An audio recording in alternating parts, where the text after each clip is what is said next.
Okay, let's see what the boys spotted. It was a horrible sight. 12 feet tall, its skin was a dull granite gray. Its great lumpy body was a boulder with its small bald head perched on top like a coconut. It had short legs, thick as tree trunks, with flat, horny feet. The smell coming from it was incredible. It was holding a huge wooden club which dragged along the floor because its arms were so long. The troll stopped next to a doorway and peered inside. It waggled its long ears, making up its tiny mind, then slouched slowly into the room. The key's in the lock, Harry muttered. We could lock it in. Here's what it looks like. Yikes! Is that what you pictured in your brain? Good idea, said Ron nervously. They edged towards the open door, mouths dry, praying the troll wasn't about to come out of it. With one great leap, Harry managed to grab the key, slam the door, and lock it. Yes! Flushed with their victory, they started to run back up the passage, but as they reached the corner, they heard something that made their hearts stop. A high, petrified scream, and it was coming from the chamber they'd just locked up. Oh no, said Ron, pale as the Bloody Baron. It's the girls' toilet, Harry gasped. Hermione, they said together. It was the last thing they wanted to do, but what choice did they have? Wheeling around, they sprinted back to the door and turned the key. Fumbling in their panic, Harry pulled the door open. They ran inside. Hermione Granger was shrinking against the wall opposite, looking as if she was about to faint. The troll was advancing on her, knocking the sinks off the walls as it went. Confuse it, Harry said desperately to Ron, and seizing a tap, he threw it as hard as he could against the wall. The troll stopped a few feet from Hermione. It lumbered around, blinking stupidly to see what had made the noise. Its mean little eyes saw Harry. It hesitated, then made for him, instead lifting its club as it went.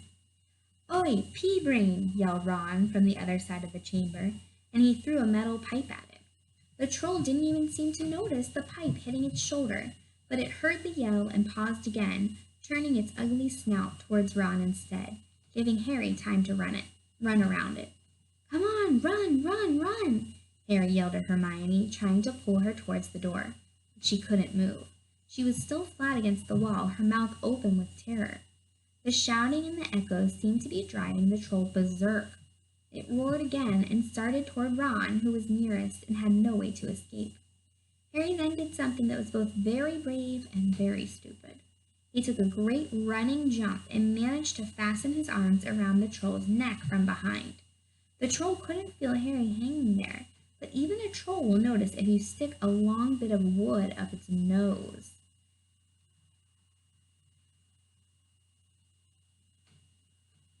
And Harry's wand had still been in his hand when he jumped. It had gone straight up one of the troll's nostrils. Howling in pain, the troll twisted and flailed its club, with Harry clinging on for dear life. Any second, the troll was going to rip him off or catch him a terrible blow with the club. Hermione had sunk to the floor in fright. Ron pulled out his wand, not knowing what he was going to do, heard himself cry the first spell that came to his mind. Wingardium Leviosa! The club flew suddenly out of the troll's hand, rose high, high, high up into the air, turned slowly over, and dropped with a sickening crack onto its owner's head. The troll swayed on the spot and then fell flat on its face with a thud that made the whole room tremble. Harry got to his feet. He was shaking and out of breath. Ron was standing there with his wand still raised, staring at what he had done. It was Hermione who spoke first. Is it dead? I don't think so, said Harry. I think it's just been knocked out. He bent down and pulled his wand out of the troll's nose. It was covered in what looked like lumpy gray glue. Ugh, troll buggers. He wiped it on the troll's trousers. A sudden slamming and loud footsteps made the three of them look up. They hadn't realized what a racket they had been making, but of course someone downstairs must have heard the crashes and the troll's roar. A moment later, Professor McGonagall had come bursting into the room, closely followed by Snape, with Quirrell bringing up the rear. Quirrell took one look at the troll, let out a faint whimper, and sat quickly down on the toilet, clutching his heart. Snape bent over the troll. Professor McGonagall was looking at Ron and Harry. Harry had never seen her look so angry. Her lips were white. Hopes of winning 50 points for Gryffindor faded quickly from Harry's mind. "What on earth were you thinking?" said Professor McGonagall with cold fury in her voice. Harry looked at Ron, who was still standing with his wand in the air. "You're lucky you weren't killed. Why aren't you in your dormitory?" Snape gave Harry a swift, piercing look. Harry looked at the floor. He wished Ron would put his wand down. Then a small voice came out of the shadows. "Please, Professor McGonagall, they were looking for me." "Miss Granger!" Hermione had managed to get to her feet at last. I went looking for the troll because I thought I could deal with it on my own. You know, because I've read about them." Ron dropped his wand. Hermione Granger telling a downright lie to a teacher? "If they hadn't found me, I'd be dead by now." Harry stuck his wand up its nose, and Ron knocked it out with his own club. They didn't even have time to come and fetch anyone. It was about to finish me off when they arrived. Ooh, here's a picture. It's a good one. Oh my goodness, that looks like Shrek's ugly older brother. All right. Oh, here is a guide to trolls. That's what Hermione must have read. Cool.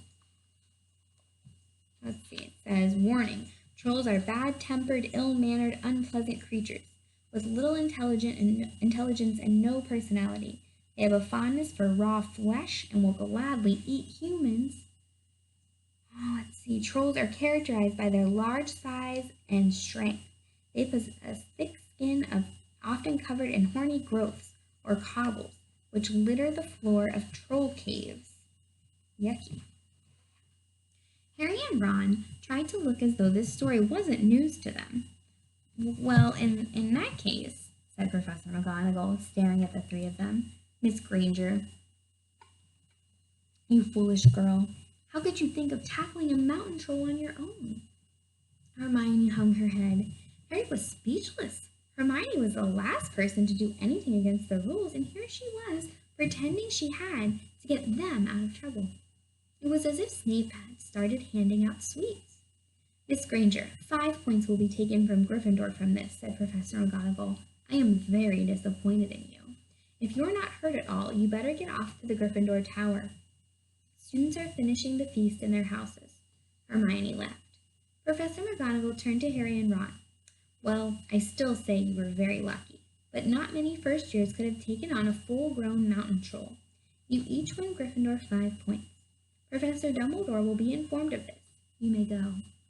They hurried off of the chamber and didn't speak at all until they had climbed 2 floors up. It was a relief to be away from the smell of the troll, quite apart from anything else. "We should have got more than 10 points, Ron mumbled.